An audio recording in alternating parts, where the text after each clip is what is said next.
Our world is consumed with the concept of luck. Chance happenings that just kind of take place. People will regularly say, boy, you sure are lucky. Or the opposite, something is bad luck. But the book of Esther says that there is no such thing as luck. There is providence. God causing or allowing things and events to work toward his purposes. Esther has been promoted to be queen.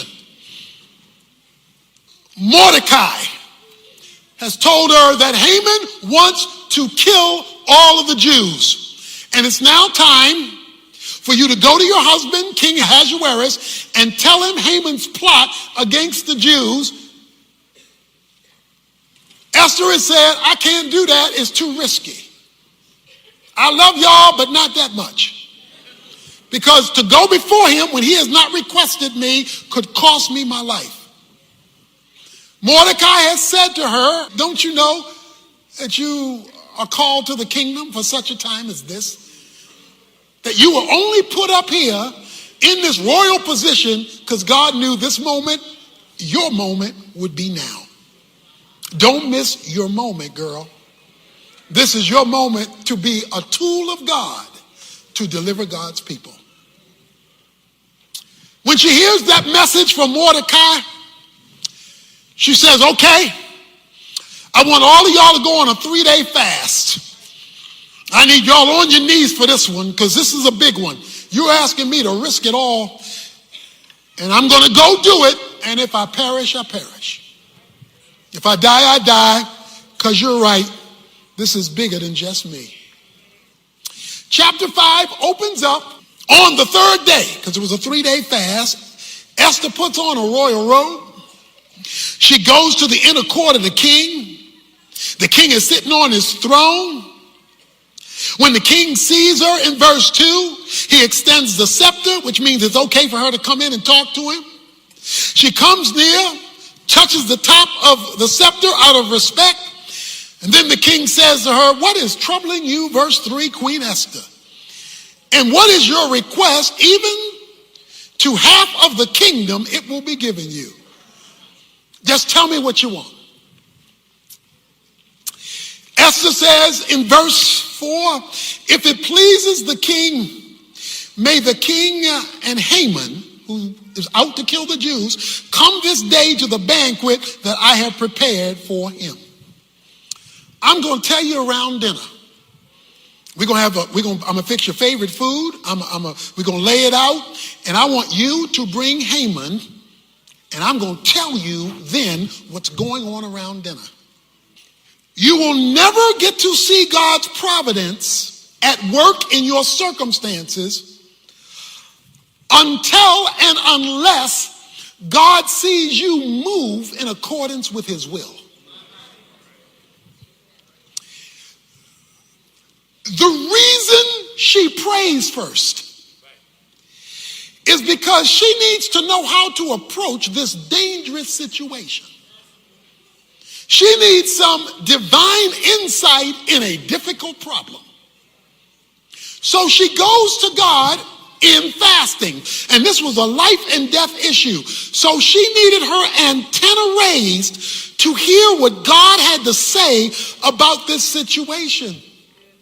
The second thing he needs you to do is take a step of faith. But she couldn't just say, I'm a fast, I'm a pray, and I'm going to wait on God. No, she was instructed to go before the king. She had to take a step of faith. So she trusts God.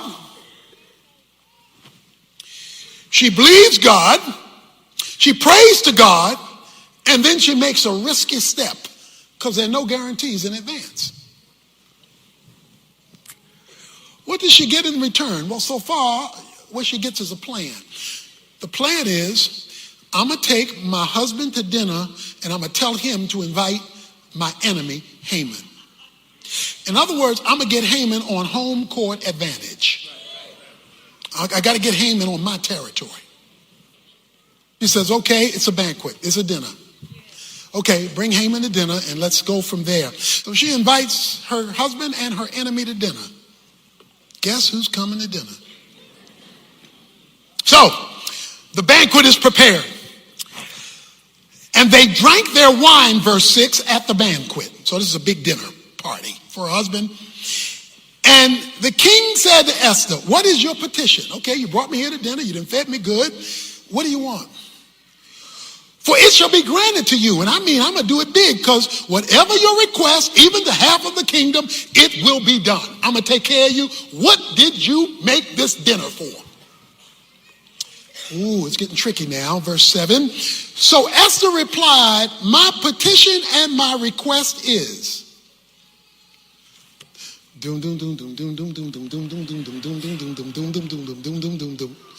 My petition and my request is, watch this, if I have found favor in the sight of the king, and if it pleases the king to grant my petition and do what I request, may the king and Haman come to the banquet which I have prepared for them tomorrow. Say what? The man just told you he gonna give you half the kingdom. What you want, girl? She says, king, my request is, can we have dinner tomorrow? Wait a minute.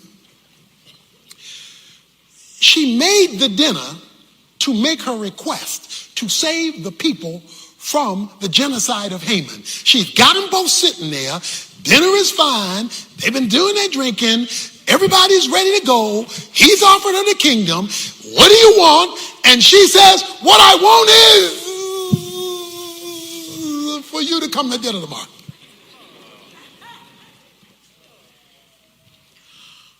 Something happened between verse 6 and 8 to cause her to change her mind about making her petition. She changes her mind because she doesn't even finish the sentence. She just jumps to, let's do this again tomorrow. So I know your question is, what changed her mind? She pauses and says, come back tomorrow. Something is happening here. Well, Haman is now smelling himself. Because Haman went out, verse 9, glad and pleased of heart. He's saying, whoa. He says, boy, I was invited to eat with the king and his wife. Boy, I'm really rising on the ladder here. The problem is when he goes out, he runs into Mordecai. Verse 9, and Mordecai would not stand up, not respect him. The man is out to kill him. Mordecai's not going to stand up. Haman was filled with anger against Mordecai. So he already doesn't like him. Now he really ticked off because I didn't come from this party with the king, with the queen. I'm standing before you and you don't recognize who I am, and they just invited me to be with them. You don't know who I am. So he is ticked off, but he controls himself. Verse 10, he doesn't let it. He goes home and tells his wife. He says, wife, Zeresh, he says, let me tell you about my day. I am the man. I am the man. Look, I'm rich. We got these 10 sons. He says, verse 11, and the king magnified me and promoted me, and I'm above all the servants. And then guess what, baby? Verse 12, Esther, the queen, had me, no one but me come to be with the king to eat dinner. Oh, yeah, I'm boss. I'm the boss man, girl. I am on it. This is my day. But there is one problem. All this doesn't matter to me because this Mordecai, the Jew, sitting at the king's gate. And I can't stand it. I can't take it any longer. So his wife says, look, we got to get rid of Mordecai. You build the gallows and we're going to kill him tomorrow. We're going to kill him. During that night, chapter 6, verse 1, the king could not sleep. This is just not a regular night. This is on a particular night. Insomnia sets in. And so the king needs help to go to sleep. So according to verse number 1, he tells his servant, go get me something boring to read. God is so detailed in his coincidences. He leads the servants to the right book. And he makes them read the right page. And on the page that they read, it was found written, verse 2, what Mordecai had reported concerning Bigthana and Teresh, two of the king's eunuchs who were doorkeepers, that they had sought to lay hands on King Ahasuerus. That goes all the way back to chapter 2 when Mordecai uncovered an assassination plot against the king, and it just happened to be written in the book, in the Chronicles, on the page from the book that he had them read that night, not a night, that night he could not sleep. Okay, I know it's just luck. I know it's just chance. I know it's just something that just kind of happened. I got that. So he's reading the book because of his insomnia. And it just happens that when they hit Mordecai, king said, whoa. You've been reading all these names and all these events, but this guy Mordecai, he saved my life, right? Yeah, king. Well, tell me, verse 3, how did we honor him? How did we tell him we appreciate him for saving the king's life? Servant said, we didn't do anything for him. What? You see, God's providence is tied to time. Even though the time may go over years. Because this is years. Even though you thought something should happen 5 years ago or 8 years ago, but God is doing more than just you. He's doing a series of things at the same time because his kingdom is bigger than just you. You are not the kingdom. You are a representative in the kingdom to be used by the kingdom for the kingdom, but you're not the only one in the kingdom. And so timing becomes everything. And so now we find ourselves when on the day, because night is now past, on the day Mordecai is supposed to die, he's reading a book with Mordecai's name in it just because he can't sleep on that night. Okay, watch this. The king asked in verse 4, I hear somebody outside. Who's outside in the court? It's early in the morning. Who would be up this early out there? Who's there? Who's in the court? He asked in verse 4. Now Haman had just entered the outer court of the king's palace in order to speak to the king about hanging Mordecai on the gallows which he had prepared for him. King's servant say in verse 5, King, behold, Haman is standing at the door. Let him come in. Tell Haman come in. He my number 2 guy. Let him come in. So Haman came in, and the king said to him, what is to be done for the man who the king desires to honor?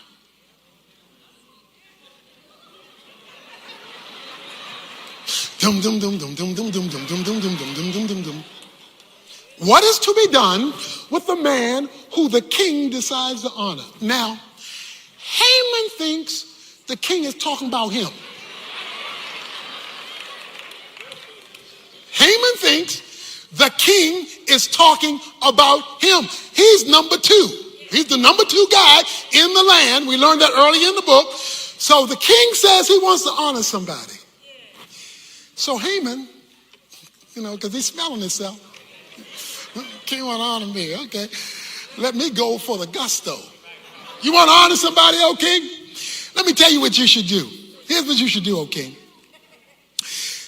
Bring out the royal robe. Let him wear the king's robe, which the king has worn. Then bring him the horse on which the king rides. Then put a royal crown even on the horse. Then let the robe and the horse be handed over to one of the king's most noble princesses, and let them array the man whom the king desires to honor, and lead him on horseback through the city square, and proclaim before him, thus it shall be done to the man whom the king desires to honor. And so what happens? The king says, then the king said to Haman, verse 10, take quickly the robes and the horse, as you have said, and do so for Mordecai the Jew. Dum dum dum dum dum dum dum dum dum dum dum dum dum dum dum dum dum dum. Yeah, what you just said, I like that, hey. I like that, hey, why don't you go and do it for Mordecai the Jew?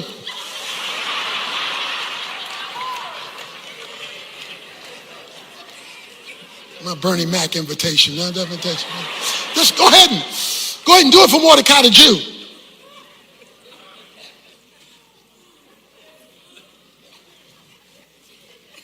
Listen to me, seriously. God is the God of intersections. He connects things that don't look connectable when it's that night. When the timing is hit just right and everything is looking wrong. See, everything is looking wrong. Mordecai's getting ready to die this morning. Esther has had to shift her plan to another dinner. This is not a good day. But she has gone before God. She has acted in faith. And so she's picking up signals that causes her to delay a dinner. She's picking up signals. So Haman, verse 11, took the robe, took the horse, arrayed Mordecai, and led him on horse back through the city square, and proclaimed before him, thus it shall be done to the man whom the king desires to honor. Okay, so let's follow Mordecai.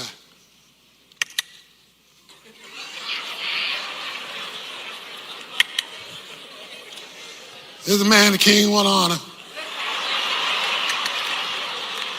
That's called making your enemies your footstool.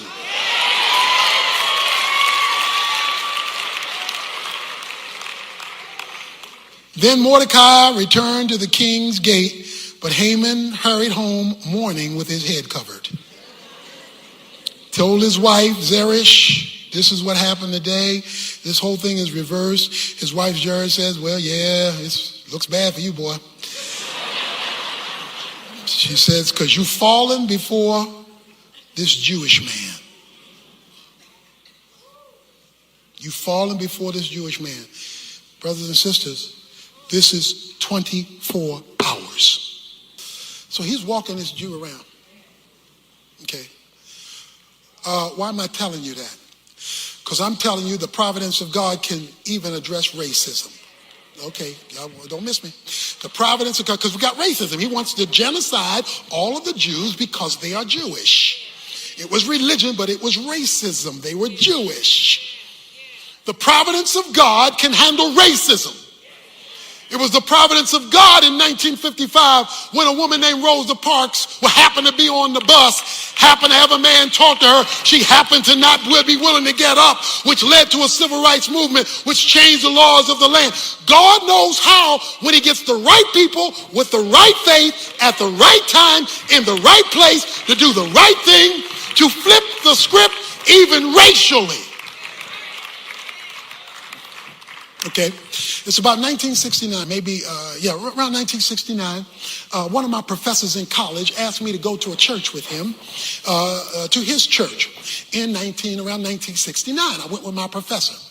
I go inside the church, and when I walk out of the church, all hell breaks loose because blacks were not allowed in the church. My professor didn't agree with that. He asked me when I would go. I went. I didn't know all this. So I went, and the church went into convulsions. Because this is, coming off the civil rights era and all that. And they went into convulsions over this black man coming into the church. So they had a meeting about what the church's official position was going to be, and there was a split among the leaders and among the congregation. On the Sunday that I went, they had a guest preacher who was candidating to be their new pastor. I didn't know who was going to be preaching, but he was candidating to be their new pastor. He preached. They had all planned to bring him in. He found out their position in light of me going to the church. He wrote the church and says, I cannot pastor a racist church. So he said, I'm not coming to this church. That split the church even more. From that day forward, the church began to go downhill, downhill, downhill, downhill, downhill, until it became a glorified Bible study. 5 years ago, I get a phone call from the chairman of the deacon board. He says, our church has never recovered from that day you came with the professor. And we recognize the reason God has not answered our prayers, the reason God has not rebuilt our church, is because of the racism that we did to you way back in 1969.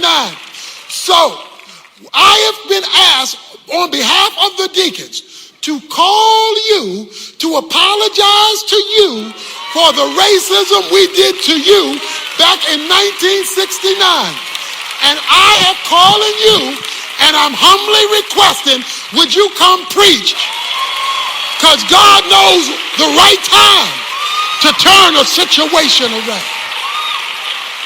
I'm trying to tell you, you don't know who you're dealing with. Israel had been in the wilderness for 40 years. 40 years for them to learn faith. 40 years for their habits to be corrected. 40 years for them to be humbled. 40 years for them to be trained. And now it was time to cross over at the end of the 40th year. And what a miracle crossover it was. I mean, it was something to behold. Because we're told when they crossed over the Jordan, they crossed over the Jordan in flood season. Now, if there's any time you don't want to cross the Jordan, it's in flood season. That's the most dangerous time. That's the time when you're most likely to run into a problem or to drown. It was the time when the human capacity would be at its lowest. But I just want you to know God does some of his best work in flood season. When the waters are too high, the problems are too great, the needs are too daunting. In other words, where it's beyond you, where God makes it hard in order for you to see there's only one God, and you and I, we are not he. And so it was in flood season that God would perform this miracle. It was no different than when the children of Israel crossed the Red Sea. They got Pharaoh coming on one end. They got the Red Sea on the other end. They're in a catch-22. They're in a conundrum. They can go neither way and find a solution that unless God shows up and does something supernatural. So by way of application, if you happen today to be in flood season, being overwhelmed by life's realities and life's circumstance, you may not be in as bad position as it looks, because it may be the impeccable season for the Almighty God to demonstrate how exactly almighty he is. So God told them in flood season to tell the priests to take the Ark of the Covenant, which contained the 10 Commandments, the Word of God, and to tell the priests to put their foot in the bank of the Jordan. Why? Because before you can ever see what God does in flood season, he wants to see you walking by faith. He doesn't want to see you talking by faith or feeling by faith. He wants to see you moving by faith. So he says, let the priests put their foot on the bank. I got to see that they're going to trust me. And so he gets these representatives, the principle of representation. So the representatives on behalf of the nation put their foot in the Jordan, and a couple of miracles took place. During flood season, God blocked the water from flowing down the Jordan River, so that now God walled them off, dammed them up, so that the water would stop flowing. That was one miracle in and of itself. But then the Bible says they crossed over on dry land. Not wet land, dry land. It had to be land where they could walk over and their feet not get muddy, where they could roll wheelbarrows of their goods and not get stuck in the mud, where horses could still trot across, walk across, and run across and not get stuck in waters that for years and centuries and decades had been wet. But the Bible says God not only dammed the water, he hardened the soil so that when they walked over on dry land. You need to understand who we're dealing with here. And it all happened in flood season. It was in this context of the supernatural intervention of God that God tells Joshua to get a representative, again, the principle of representative, where the leaders would represent the 12 tribes of Israel, to go back into the dry Jordan and pick up a boulder, a stone. Now, this wasn't a pebble. This was a major stone because he had to carry it. It says each one on his shoulder. So it was a major rock. And he says, what I want you to do with this rock is I want you to build a memorial. I want you to build stones of remembrance. I want you to build something so you'll never forget what was done here and who did it. I want you never to forget that the only way you got to where you are from where you came from is because God brought you in flood season from where you were to where you are. I don't want you to get the big head. I don't want you to think that it is by your power or your might that you are in this place 40 years later. I want you to have a perpetual reminder that the only reason you are where you are today versus where you were 40 years ago is because I supernaturally intervened into your situation. Now, why does God want to tell Joshua to build a memorial? Because God knows we are subject to forget. God knows we're prone to forget. And while you may forget a lot of things in life, God is not the one you want to forget. I want to show you a few other scriptures that drives this home. In Deuteronomy chapter 4, verse 9, we're told these words, only give heed to yourself, and keep your soul diligent so that you do not forget the things which your eyes have seen, and that they do not depart from your heart all the days of your life, but make them known to your sons and your grandsons. In chapter 6, verse 10, then it shall come about when the Lord your God brings you into the land which he swore to your fathers, Abraham, Isaac, and Jacob, to give you great and splendid cities which you did not build, and houses full of all good things which you did not fill, and hew cisterns which you did not dig, vineyards and olive trees which you did not plant, and you eat and are satisfied. Then watch yourself, that you do not forget the Lord who brought you from the land of Egypt out of the house of slavery. Look at chapter 8, verse 11. Beware that you do not forget the Lord your God by not keeping his commandments, his ordinances, and his statutes, which I am commanding you today. Verse 14, then your heart will become proud, and you will forget the Lord your God, who brought you out of the land of Egypt, out of the house of slavery.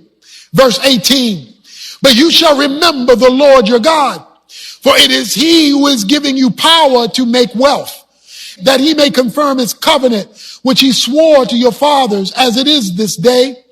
It shall come about, if you ever forget the Lord your God and go after other gods and serve them and worship them, I surely against you today will testify, and you shall surely perish like the nations that the Lord makes to perish before you. Do you get the message? You better not forget. I like that phrase in chapter 6. You better watch yourself, because it's easy to forget. It's easy to think you're your own source. It's easy to think it's all on you, about you, from you, to you, through you, and because of you. It's easy when you've gone from nothing to something to forget how you got there. Don't forget that God is your source. Don't forget that where you are now compared to where you were when you met me is not the same place, because I walk with you. Even in your rebellion, even in your disobedience, even in your disregard, he says, I fed you in the wilderness. I clothed you in the wilderness. I preserved you even when you were out of fellowship with me. So he says, in fact, if the truth were told, if many of us would have got what we deserve, we wouldn't even be here today.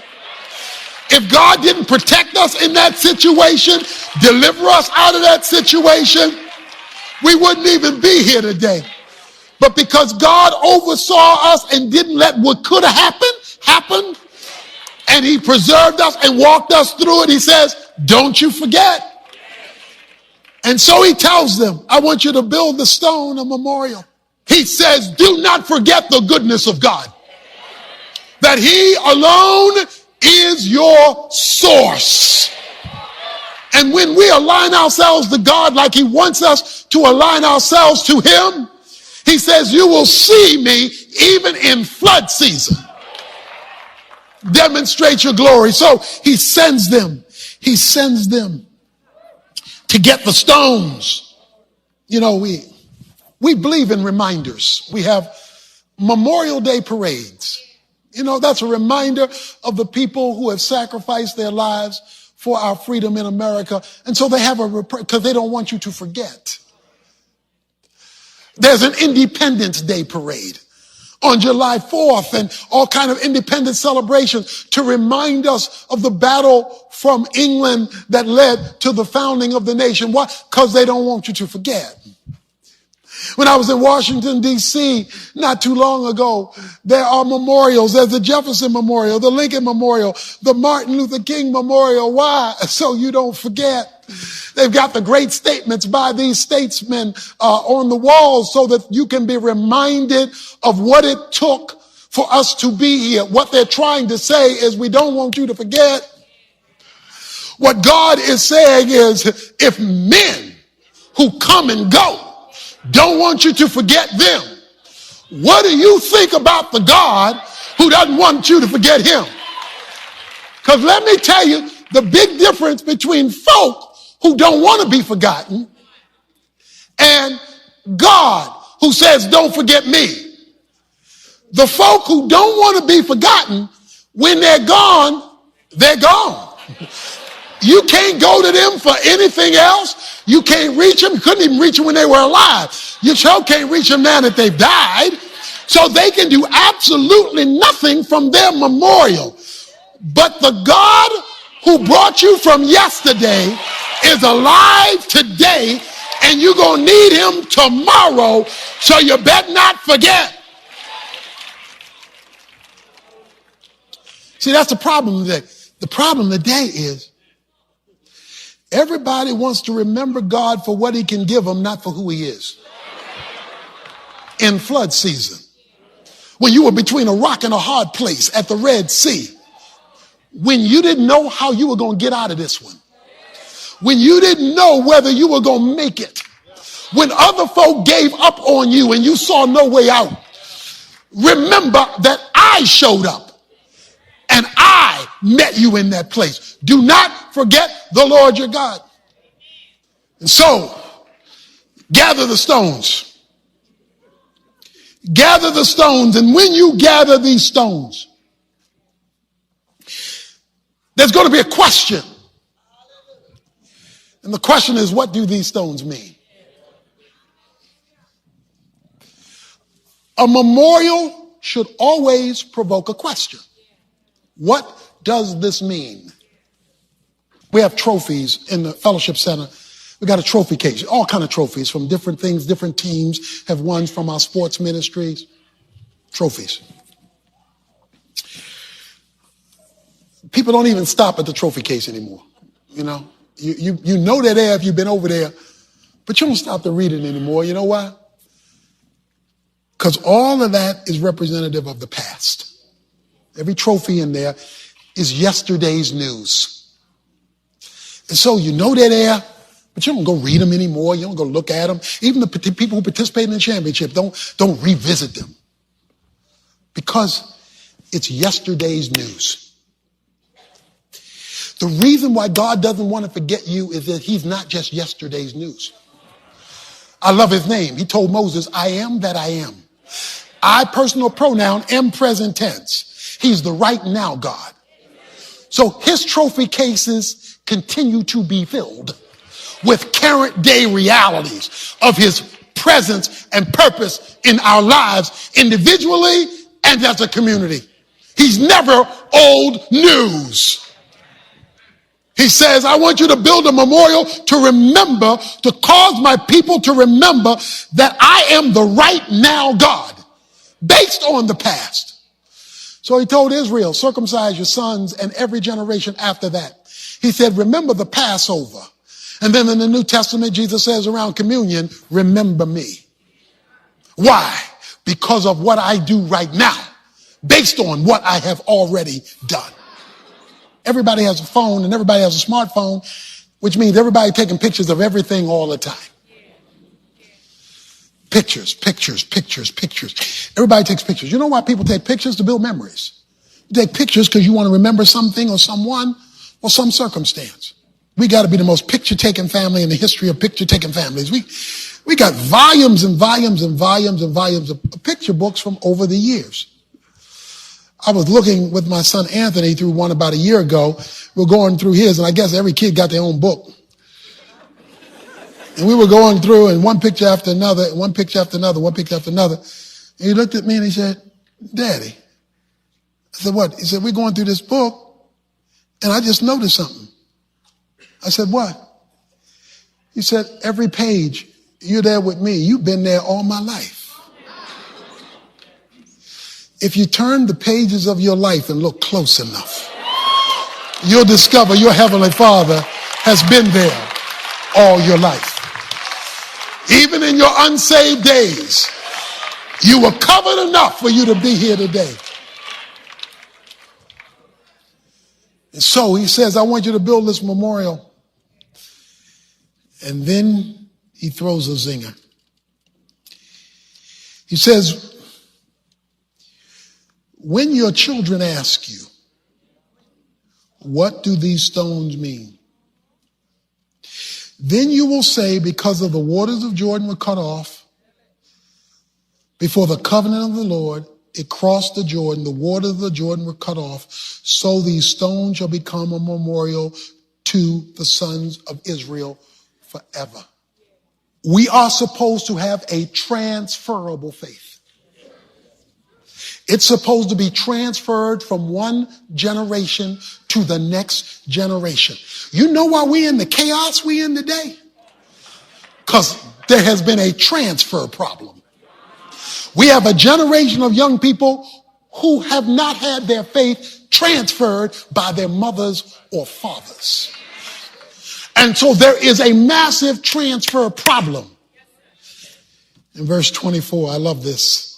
He says that all the people on the earth may know that the hand of the Lord is mighty, so that you may fear the Lord your God forever. Ooh, watch this. Watch this. Israel, I'm going to bless you.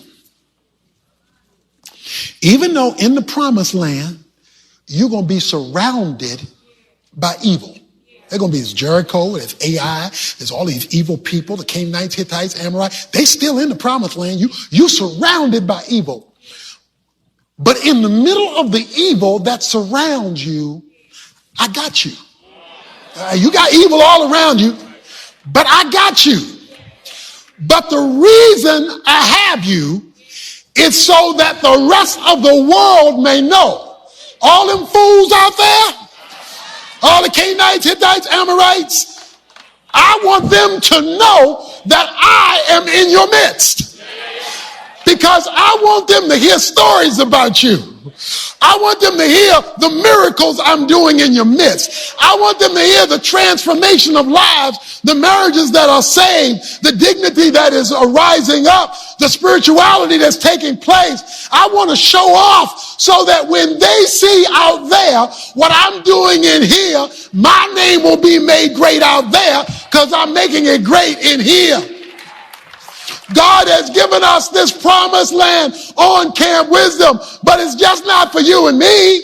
It's so that God can keep doing miracles on Camp Wisdom so the rest of Oak Cliff and Dallas and America can say, oh, God is showing up at 1800 block of Camp Wisdom because he keeps showing up there. How y'all able to do that? How you able to pay for that? How you able to change that? How you able to impact that? How you have the ability to own that? How do you ability to do that? And we can give testimony. It is to the Lord our God who met us in flood season. In your home, you may be surrounded by evil, but God says if you remember the Lord your God, even in your house, when you say, as for me and my house, we will serve the Lord. I don't care what the rest of the homes are doing around me. He says, I will make your home great because you remembered me, even though you're surrounded by all kind of evil. So don't you be ashamed of God. Don't you be ashamed to name his name. Don't you be ashamed to do good works in his name. Don't you be ashamed to praise him. Don't you be ashamed to glorify him. Fatherlessness dominates our cultural landscape today. 40% of all children in our country are raised without their biological father. In the African American community, 72% of children born are born to single parents. Whether you're looking at crime statistics or dropout statistics or teenage pregnancy statistics or poverty statistics, over and over and over again, the dominating reality of fatherlessness overwhelms us. Now, fatherlessness comes in many shapes and many forms. Some are fatherless because they've been abandoned by their father. Their father sired a child that they were not willing to take responsibility for. Other forms of fatherlessness is that the father may be there, but he might as well not be there because he's not accepted the responsibility of fatherhood. And so what we have developed is a generation of young people, children, who are growing up in a fatherless environment, and so they go seeking pseudo-fatherhood.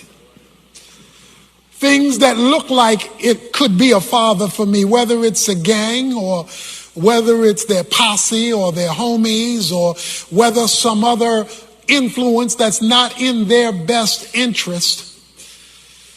Fatherlessness has become the daunting, overwhelming, painful reality of our culture that is fraying us. When God created man, before he gave him a wife and gave him children, he gave him the responsibility to act on his behalf. But now we have men who are simply satisfied to say, I'm not happy. Let me take a moment to talk about happy. I'm not against happy. I'm for happy. You should want to be happy. There's no benefit to being miserable. On the other hand, happy is not your first order of business. Your first order of business is to be responsible, whether or not you're happy. Because the measure of a man is his acceptance of responsibility under God as he seeks to be happy. But what we are having today are men, because they're no longer happy, abandoning responsibility. And so we are finding ourselves enveloped in a cursed environment because of the crisis of fatherlessness. In our passage today, we have a son begging for the blessing of his father. Esau is begging for a blessing. You must strip your mind about the casual use of the word bless. We say, God bless you, I bless you. We use the word fairly casually today many times.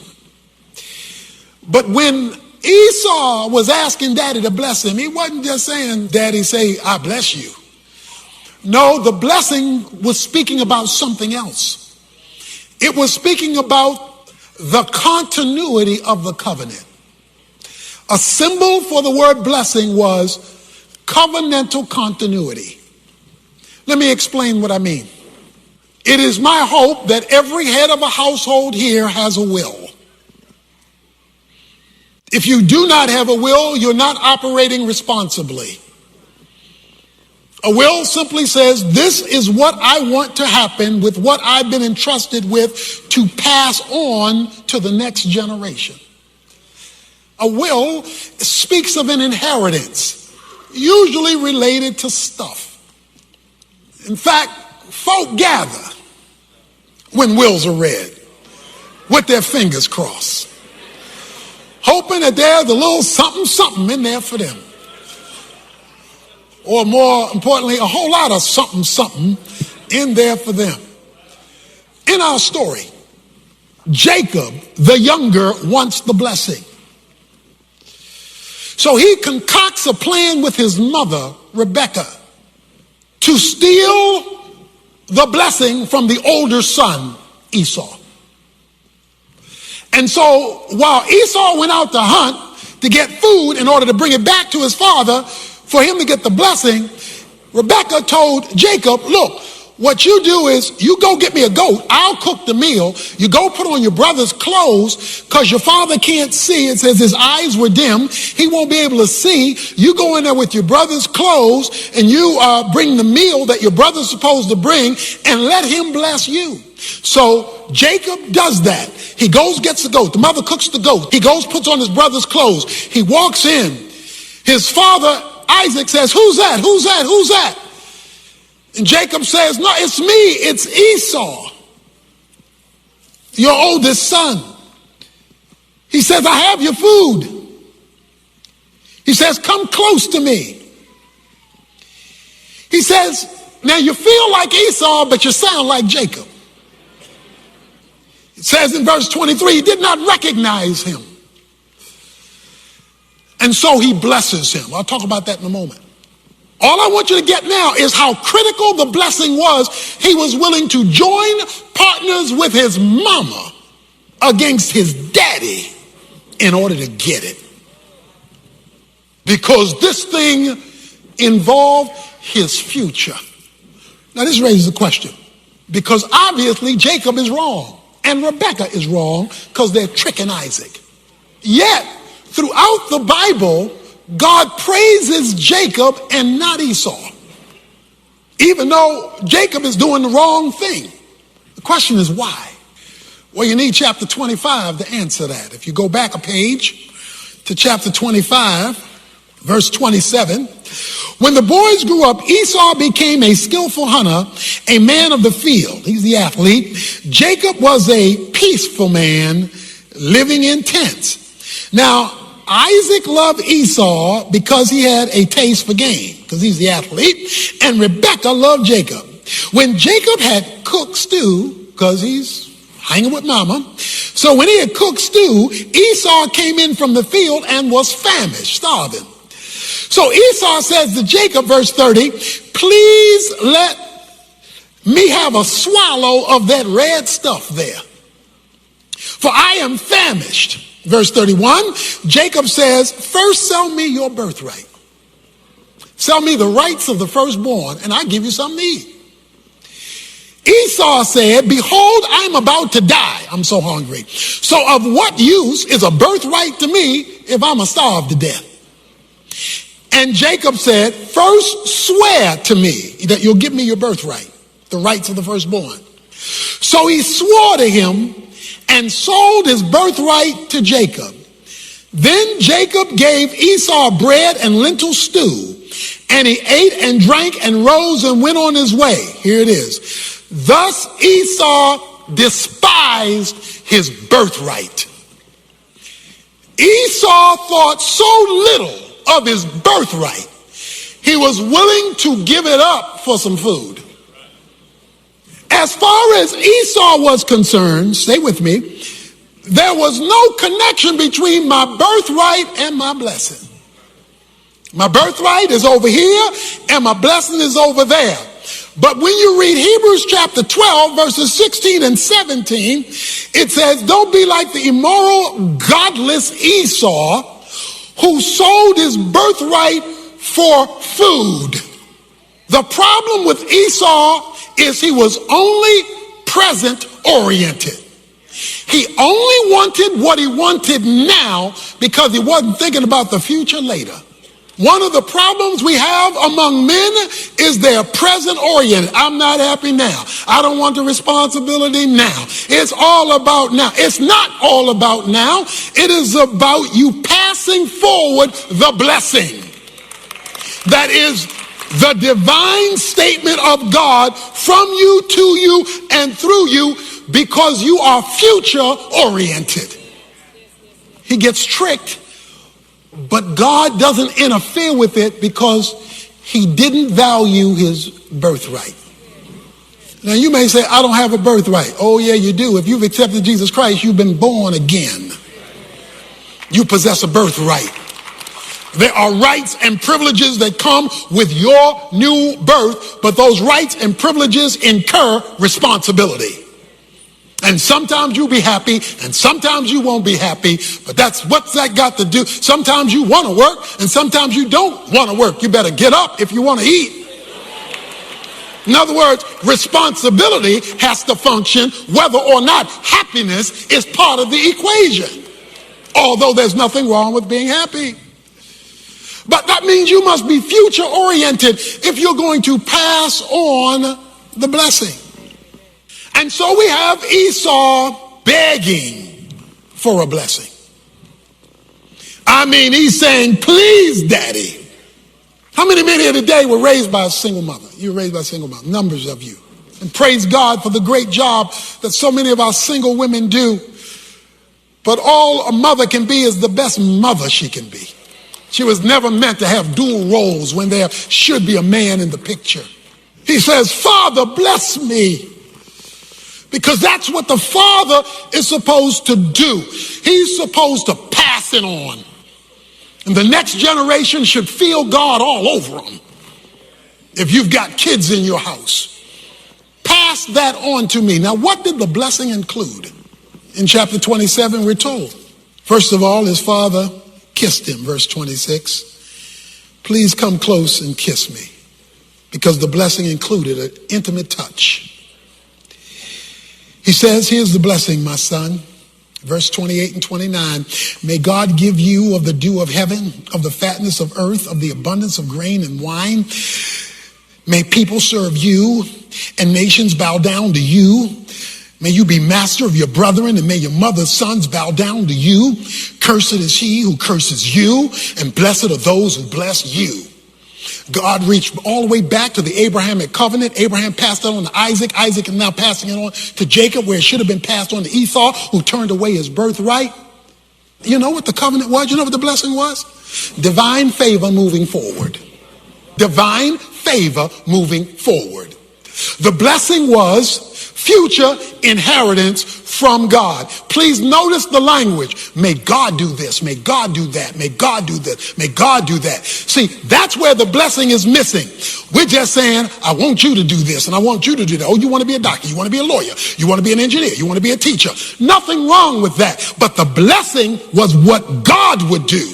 I want God to do this. I want God to do that. I want God to do the other. I want God. It was about God, God, God, God, God. Not just what I want for you or what you want for you, but what God wants for you. That was the blessing. Because it would happen because of God. Whenever you see a caterpillar, it's got a glorious future.